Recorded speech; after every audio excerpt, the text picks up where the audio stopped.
damage each. Then with the 20% for the corruption, it's 24 we're talking in about total. the corruptors for Colossus thing still. Yeah, oh, 24 man. in total. So it's 24 hit points, but you have to account for that 1 armor as well, because the 1 armor. I found out the other day that corruptors have 2 armor. Base. Really? Yeah. That's pretty imba. And that's what makes them so good against Phoenixes, because literally Phoenixes do 3 damage per shot. That's like awesome. It's actually quite absurd. And I'm like, wow. Corruptors have so much armor. It's like, what? You know, Corruptors have like they have more base armor than Brutal. Corruptors have the best death animation whenever you're the other race killing them. Like, whenever I kill a pack of Corruptors, it always feels so good. They just explode. Really? The right I like way. Overlord death animation. It looks like they held their breath a little bit too long. And then, because they turn a different color and then they explode. I'm like, that's always what I imagined if I held my breath a little bit too long. Well, don't hold your breath too long, because it would be a sad death if you died like an Overlord. And don't hold your breath, but we see a barracks off positioned yet again. Miso trying to be tricky. And Destiny doing everything right, just scouting out the area, making sure that he's not up against another proxy. You know, it's funny. I've actually seen some games where Terrans will proxy like right here. And so many times it's like, why are you doing it over there?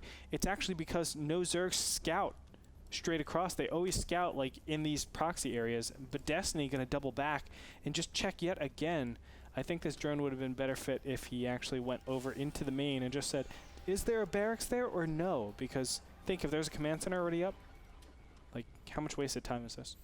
I don't know, man. It's still really difficult both ways, because even if you don't scout, you kind of have to get a good sense of the SEV count if he's going command center first, which is not the case. He's just going 1 barracks fast expand, but even then, you could just plant a bunker and try to trick you. And that's kind of like the biggest struggle with Zerg early game, because you're always wondering, is he really going for a rush, and is he not? But Destiny saw the expansion at least start, so that's at least enough reassurance for now. And I guess at this point he knows pretty much exactly what's going on. So he's a Marine. So. And he's going to do the most standard build ever. Of course, 16 spawning pool after the 15 hatch, double queen directly after that. And he will delay his gas because I'm pretty sure... No, actually, yes, he saw the command center. Okay. Yeah, he saw it. Yeah. He saw it. He's good. Of course. So he saw the command center. That tells him don't have to get gas. Now, there are some players that actually go for the very early 3rd base on this map. I don't think it's that good after playing with it for a while. And the main reason is because early game pressure, just a simple bunker and a little bit of Marines, can actually tear that apart. And it's because it's so awkward to get to your 3rd base. Like, you can't go through the destructible rocks. It's a very long distance, so your queens are very immobile. Yeah, and that's kind of why they always spread the creep through the side. But we can see, ooh, not only is it a faster command center, which is actually not that uncommon, but the fact that it is not inside of his base, that it's starting directly at his 3rd. Miso, you are greedy, son. Yeah. Yes, sir. That is mad greedy. That is mad greedy. That is mad greedy. So if I'm in this position as Zerg, I don't know that this is coming down yet. I mean, this is absolutely psycho, actually. You wouldn't even expect anything like this. That's why there aren't even Zerglings out in the field. Because at this point, Destiny's like, well, I'm safe against 99% of all builds. I don't have to worry about them. Especially with the queen defense. And you're just not expecting a 3rd to be just so boldly put down. So when he does find this out, depending on when it does happen, I would actually feint a Baneling Zergling all-in. And then just macro. Because Baneling Zergling all-in should force Terran to actually lift. There's no way that he can keep that. It's crazy. Well, crazy. It is crazy. First of all, Andre, I agree with you. So I found out the other day in psychology that crazy people like to be agreed with a lot. So first of all, Andre, I agree. Second of all, I think that this, even though it's crazy, I still think it's okay, considering the fact that how Zerg's been playing in the metagame, and they've been playing very queen-centric. It's exactly kind of what Idra used to say a lot on things like Inside the Game, where, well, if Zerg is really unbreakable, why not just play Ultimate Greed and just start at the same time they do economically, with the fact that you can go triple command center very easily. Now, I mean, Miso's going the exact, he's running away with that concept and saying, I'm going to make my third completely unprotected. I have 4 Marines, and if you made the 18 Zerglings like a minute earlier, I would have died. But I think that's okay given it's a calculated risk. That's just my opinion. Well, the risk is, or the calculation is, I should say, I'm betting you will not do any sort of aggression in the early game stage. And assuming that, I can do this build. It makes sense. It is safe. But that is a very bold assumption to actually make, in my opinion. To say that there is no Roach Zergling Baneling timing that will be coming up, I think that is tough to actually, you know, substantiate. Now, we are dealing with Destiny, who does tend to play a little bit more prideful, I would say. He likes to go into those stages where, obviously, he is playing macro against macro. But he just wants to get to Infestors, man. Yeah. That's exactly right. He's like, I don't want the game to end. It's Baneling Nest is going down. He still doesn't know about the third base, though. So that's quite a shame. If he did, obviously, he would try to pull the trigger as best as possible. But at this point, Destiny is behind economically, substantially. Yes, but he's got 34 Zerglings with 16. He's going to have 50 Zerglings easy. Oh, and he didn't reveal the Zerglings really to the bunker. But the Hellions are not going to run by, and they're going to see an incredible amount of Zerglings. And speed is not finished, so those Hellions will get out of time. Or out in time. And that's just going to give, I mean, that gives Miso all the information he ever wanted. Absolutely. And from here, all Miso has to do is really bunker up, make sure he's okay. And he's going to just take it away with his upgrade advantage. Now, from here, just to let you know, Terrence, the standard thing to do is to actually go for a 2-2 timing. When you know your opponent has gone for such a delayed expansion, you know they're probably working on either some sort of unit, which could be potentially coming, Infestors or Mutas, or they're going for upgrades. Upgrades are a lot more common, and he was able to see these 2 evolution chambers. So you go ahead and say, okay, my opponent has the upgrade advantage. Let me just sit till 2-2. I know there's going to be inequality in my upgrades. I push there, and knowing that I have more economy, I will have more units. That will give me the advantage when I actually go into that push.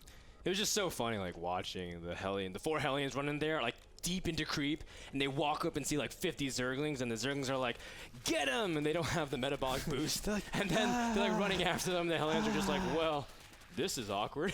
Like, they run by so easily. Run away. It is really funny, I think. Such a shame. Destiny is going to scout out that base over there in the right-hand position, so he sees, oh, crap, an expansion up. Yeah. And from here, I think he double expands. I think that's the clear thing to do from here, just because, you know, you have a little bit of time before that 2-2 push comes. Just get ready for something like that. Now, there are small little, you know, ways to actually get back into this. You can also do a little bit of aggression and try to equalize an economy. The best way to do that is with, of course, Infestors. But 4 Infestors are on the way out, and this one drop is doing a little bit of damage here. Yeah, did manage to pick out a few drones, but in the end, no real consequence. He could try sniping the extractor, but realistically, he has no chance to do it, especially with Infestors out. Does land the fungal, and as a result, Miso has already abandoned all costs in terms of saving it. Meanwhile, back at home, Miso has been focusing purely on Marine tank at this point. He's going to go ahead and slow push, but I mean, there's nothing wrong with that. He's going to have +2 on the way, but his upgrades are severely delayed. In fact, he won't even have 2-2, which is actually very, very important considering you want durability in your Marines against Zergling surrounds and fungals. But he doesn't have to worry. Destiny doesn't show any signs of actually taking the hive too soon.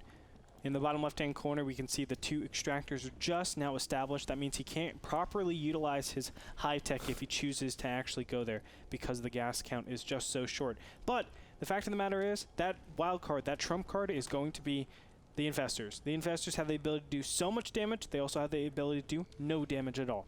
I think any pushes from here, though, by Miso are incorrect. I actually feel like these drops by Miso are incorrect. He shouldn't be going so aggressive. There's no need to be. Because if he just loses them without doing any damage, what he's basically done is given away all the advantages that he's worked for in that beginning stage. Just wait until you have the position to actually take your advantages. Destiny has made an incredible amount of tumors. In fact, he's going to try to go for a huge surround. No fungal in the army, but doesn't need to because he got a great concave. Actually, no, he just completely surrounded everything. And just like that, Destiny managed to deal with the army, but the good news is that Miso has so much strong economy behind this that he has an incredible army despite the fact losing it. Yeah, Destiny, you know what? I think he's actually ahead right now. I think Miso just threw away way too much stuff. Yes, the supplies look very different in favor of Miso, but the fact of the matter is, Destiny has been able to get back in the economy. I mean, he's been able to really get back because he killed just so many units, getting that surround, obviously killing so many Hellions. Yes, there's a ton of siege tanks here, but when it comes down to it, I mean, he's kind of ahead in upgrades. Nope, he's behind in upgrades now, but he has a high Infestor count, as we've seen so many times, and he's already teching to Hive. This push should have been about a minute earlier, this push by Terran. And still he's trying to get 3-2. He doesn't even have 2-2. He doesn't have 2-2, and doesn't even have +1 on his siege tanks either, and that does help in terms of zoning out the Infestors and the Banelings, if there were any. But you can see that Destiny's going straight, not for Ultralisk, but going for Broodlords, which is 34 seconds longer than getting Ultralisk. So Destiny's saying that I can buy enough time, and he does have a good number of Zerglings popping out, but he's trying to poke at this Terran army that's maxed at this point. He has to be really cautious, but at the same time, does he have the time that he needs in order to survive until Broodlords? It's tough. It's really tough to call. What I love about Destiny, though, the creep spread. The creep spread is going to buy him, I would say, at least a minute. He was spreading 20 tumors at a time at one point. It was insane. That's sick. He is a sicko, man. But when it comes down to it, I mean, the creep helps you so much with buying time. All you need to buy is, what, 1-2 minutes? You get Broodlords out. Now you have an amazing composition. The big other problem, I should say, with Terran is that they didn't push. They need to push. They need to trade. Because this is not an efficient army to deal with Hive Tech. And with all the Zerglings, no gas has been allocated to what's the word? I guess not. Whoa! Gets a big scan and takes out all 4 of those Infestors. That actually hurts a lot. But kind of what you were saying, Andre. Like, if he's max, first of all, so he can't necessarily get like Vikings out immediately to deal with Broodlords if he's given the time to. He will deal with this 4th base. I don't think Destiny can really hold on to it. But the fact is, he doesn't have flexibility with his unit composition at this point. And on top of this, I think this 4th base is rather useless. I think attacking into this center, into the watchtower, is the correct way to actually approach this. Another drop in the bottom left-hand corner will scatter away some of the drones. But I think, you know what? I actually think that Miso is slow to the draw here. He needs to pull the trigger a lot faster because Destiny's army is looking super scary. I mean, yes, only 4 Broodlords, but 4 Broodlords, it's amazing how much damage they can do. Oh, nice fungal. The fungal does land on one of the Marines, and 4 Broodlords, you're right, just like that, can completely annihilate 1 battalion of Marines. And you can see that Miso is still trying to scan and prepare everything, but he's still not making Vikings. In fact, both tanks are caught out of position, and all of a sudden the Zerglings are forcing the engagement. Miso does a massive stim. He wants to commit, but he pulls back just before the fungals can land. God. It is tanks on sale. Buy one, get one free. Massive fungals on a huge pack of Marines as well, and that is going to be, all of a sudden, 80 supply out in a blink of an eye.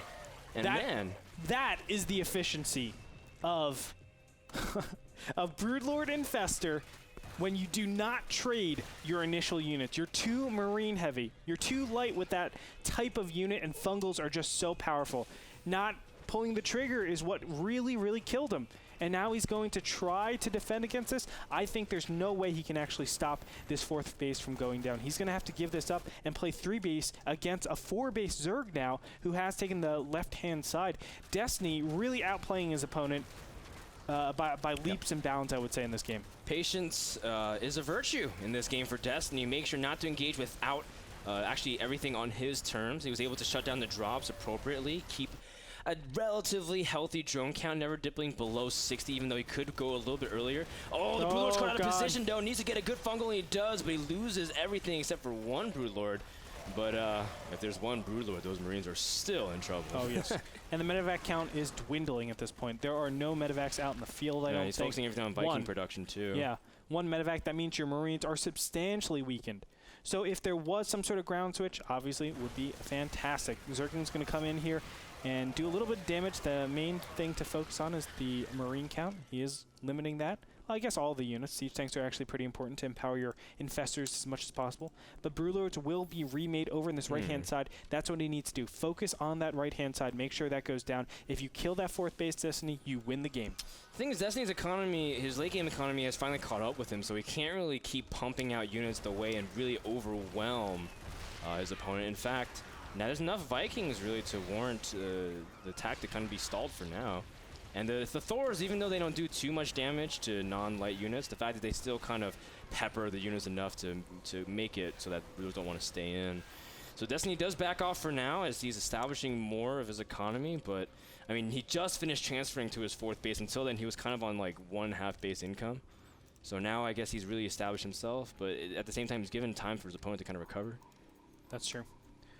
Both these players just going to try to see how well their endgame play really is. I mean, that's all there is to it. If I had to put my money on someone, it would be Destiny in this point, just because he's been able to develop his hive tech for a lot longer of a period. And it really is, it comes down to your macro at that endgame stage. Also, the refineries for the 4th base aren't being taken by Miso. So it's limiting to just 6 gas, which does affect you quite substantially. That's 33% more gas that you could be getting. Gas. Love the gas. That's all I talk about. It is. It's the favorite topic, especially for Destiny, because he's been limited by his gas. He's getting more Infestors than Broodlords, going to total him up to 13 Infestors in just a couple of seconds.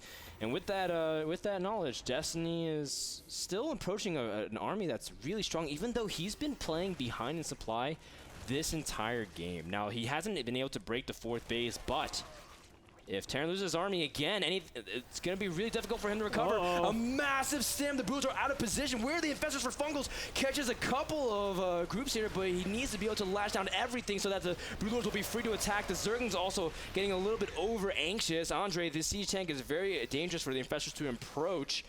And is Destiny going to be able to break this? Again, gets all the siege tanks out of siege mode. Oh, and look, the Marines! The Marines are all on the right-hand side. They're not in good position. The tanks are eliminated completely. And now Fungals are just ravaging every single one of these Marines, not even having a huge Broodlord count, and he still is able to do this with just straight-up Zergling Infestor. That's why Destiny is in route. That's why Destiny is known for having such fantastic Infestor control. It's because he keeps them alive and gets maximum gains off of each of them. Miso had a good idea to try to snipe the expansions while keeping a strong base. Oh, a couple of Infestors are under attack, but it doesn't even matter. Destiny has so many units, and Miso, as great as his macro has not been able to control the engagements as well. Losing another siege tank. Every single siege tank is a step closer to victory for Destiny, and another chance at the round of 16 at this point. We're in the round of 32, guys. If you're just tuning in, Destiny is up 1-0 and looks in great position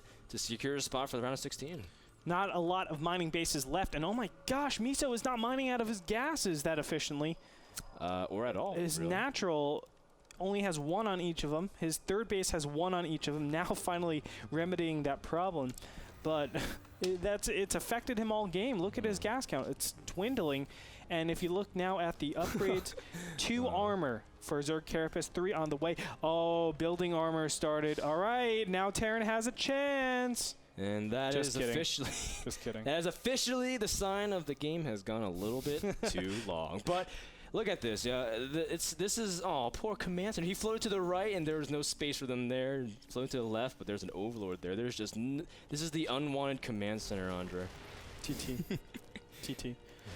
This looks to be one of the last engagements, I think. I don't think... Well, if Miso gets a really good engagement, I think he will be able to salvage this position, but where are the Vikings? There are no Vikings. There's no Vikings, but Andre, you know, we always talked about, hypothetically, if you have perfect Marine control, you can take on any army. That's very true. Any army, especially if you keep dropping and pressuring, but Destiny's been doing a good job shutting down every single avenue of attack. And again, this is just so interesting because Destiny's always been playing with supply down. He's been playing with efficiency. Right now, the units lost tab has been completely in favor of Destiny this entire game because he's been trading really well. And he hasn't even maxed yet all game. I want to mention that really quickly because that really shows you the efficiency and I guess the keen decisions of Destiny. Look at that resources lost tab. That should be the complete opposite way around. It's Zerg we're dealing with. They're supposed to throw units away, not Terran. Terran's throwing away fair, Destiny so lost much. 500 units, but yeah, it's an insane amount. And I mean, I have to still give my hats off to Miso playing great macro and still trying to be aggressive with these drops, picking off whatever he can and forcing Destiny never to be really comfortable. But and he's been doing a good job shutting down this right-hand base and really preventing Destiny from pulling up enough to legitimately threaten a remax. But, you know, I'm really curious, actually, because Destiny's been floating at 170 supply, and he still has a lot of resources. In fact, he's probably focusing so much on getting the perfect engagement. Doesn't really land the fungal. A lot of Corruptors are sitting there because they expect Vikings to be there, but there are no Vikings. And now Destiny must be like, well, if there's no Vikings, then I just have to get a good engagement. Just has to land a couple fungals. The Marines are stimming forward, Andre, but the siege tanks are getting position as well. And there aren't that many Broodlords. That's important to note. Only 3 out on the field. That means the amount of damage that they could potentially do is not that much. All of a sudden, Miso swinging into the main. Oh my god, big Fungals are going to go off on all the Marines and Marauders. That is a crippling blow. And now the Zerglings that were over trying to deny that 5th base are here to save the day. I think we're going to have a huge push in right now. And there it is. Siege, tank, siege, unsiege. And the Zerglings are coming in here. The tanks are going to go down, and the Fungals are now going to scatter the field, taking out every single one of these Terran units. And just like that, again, Destiny sweeps out everything. He keeps his supply at a pretty stable level, 160, 170, while Miso keeps dropping from 200 to 100 to 150 and keeps spiking up and down. And Destiny, again, been playing really cost-efficient, although he did lose a lot of Infestors. He was up in the 20s, but now he's lost a few, and he's also lost a significant amount of his Broodlords. But, I mean, regardless, it doesn't even matter because Destiny's been traded. If you trade a couple Broodlords and Infestors for entire waves of army, I would take that trade every single time. And the fact is, Miso hasn't been able to establish anything beyond these 4 bases. He's mined out of his first 3 bases, and he's almost mined out of his 4th base. He's running on the last few fumes of his 4th base. Oh, yes. And it really shows you the inefficiency of just going Marine siege tank against Broodlord armies. You can't do that. You need Vikings, you need Ghosts, you need those higher tier units to deal with that anti-air. Relying on just Marines, yeah, if you have Automatron 2000 or even 4000 micro, then yes, go ahead and do it. But nobody has that in the world except bots. And when it comes down to it, you need those Vikings out. You need to be able to isolate the Birdlords, clear them out, and then also deal with, obviously, the Infestors by protecting your siege tanks as best as possible. And we just haven't been able to see that. The siege tanks are constantly being caught out of position, and it's because the Marines are so susceptible. So he needs to back out because he has no good anti-air, and that's where Destiny always strikes. And at this point, Destiny is keeping that last 30 supply really flexible in case he needs it for anything else, I guess, if he really wants to really pump into other areas of his army. And of course, the massive stim, but he wants to catch up with the units, another 2-prong fungal to really lock the Terran army in place, saying, you can't leave. And at this point, Miso is just trapped. He has to defend his 4th base, but he loses the 4th base. That's it. He can't really make anything else. He has no more economy. He's got only gas, but Terran needs minerals at this point. If you want to make Marines, if you want to make any units that can fight against this army, you need to have a strong core. And you need minerals to do it, and Destiny is now closing in ever so slowly, doing this very systematically, taking out 1 tank at a time. And with that, that's going to empower the Infestors for one last group of Fungals, making sure to lock down every single aspect of his army. He's getting triple flanked, but Destiny fungling every single angle, making sure he can't get fully surrounded. And look at the zone defense protecting his Infestors. Destiny does lose everything, and Miso holds on very well, but he loses so much supply. And you know what? Destiny actually does not really making any units. He's focusing so much on his macro or micro that he's forgotten his entire batch of Zerglings. There it is. They're going to come in to save the day. I don't even think he needed that. That's how well he fought in that attack. Great micro from Miso. Absolutely. He got that surround. That was crazy. Great positioning, but it's not going to be enough. Destiny is going to take out this 5th base, and with that, most likely the game after 34 minutes. What a slugfest between these 2 players. The last attempt to start that micro, but those Marines are 1 or 2 shots apiece away. The Ghost finally arrived to the battle, but not arriving a little bit late. Got their RCPs a little bit too late. There's 4 ghosts on, there's 4 ghosts on the field, and they actually have plenty of energy. So at that point, Miso was not really utilizing them for the battle. That could have been a pretty big difference maker. Ooh, nope, he won't get it. Nice try, Miso. Nice try, Miso, indeed. And you know, I think Miso at this point says, "Well, I still have an army. I still have to make it work." And Ghosts are good, Miso, but man, they're not that good. Yeah, how are you going to confront this army of 23 Infestors and 52 Zerglings with, I mean, he's getting +3 missile attacks also to empower his Infested Terrans. I mean, Destiny, he's officially shut down all avenues, although Destiny is really doing this as cautiously as possible. Does not want to throw it away. All Miso has to do right now, I mean, his only chance of getting back into this game is making a nuke, nuking his opponent's army. That's the only way. There's no other way. He has to nuke every single one of those Infestors. He's not making. He has 2 Ghost Academies, but he's not making a nuke. Oh, 2. Yes, that's such a shame. Imagine if he did it. And like, but I mean, Destiny has enough fungals to reveal the Ghost. He can fungal. I think he can fungal the entire map. But think if he landed those 2 nukes on top of all of this. Oh my God, sickest comeback ever. It would be nasty. It would be nasty. It would be nasty. That would be nasty. That nastiness. But of course, Miso playing this very, very stubbornly, saying I'm not going to give up until every single option has been exhausted. But I guess Destiny is... To be fair, I think one thing Destiny could be improving is his upgrades. He's been pretty slow about it, and then I think, but other than that, he's been playing very well. He's been focusing so much on micro too that he's really been optimizing his units. A lot of Zergs kind of just fungal, then go back to macro and inject and everything, and kind of lose track of their army. But I think more in this current stage of the game with players like Stefano and players like Vortex, people are capitalizing on engagement with Zerg more than focusing on their inject mechanics. And you can see the final army about to confront an EMP whiffs. Oh, it does land a couple of those Infestors, but there's just so much surface area. In fact, part of the reason why it's really hard to hit those EMPs is because Infestors are so big. You probably hit 2 or 3 with them instead of like the 7, 8 Templars with 1. And here it is, the last and final battle, ladies and gentlemen. After 37 minutes of fighting, Destiny is going to take the game. GG gets called. And we have ourselves a winner. Brofester against Sadface. Hey, Andre, think fast. GG is called out, and Destiny advances 2-0. 2-0. 2-0. It wasn't even a 2-1. Destiny looks very sharp, and all of his fans are probably destroying chat right now.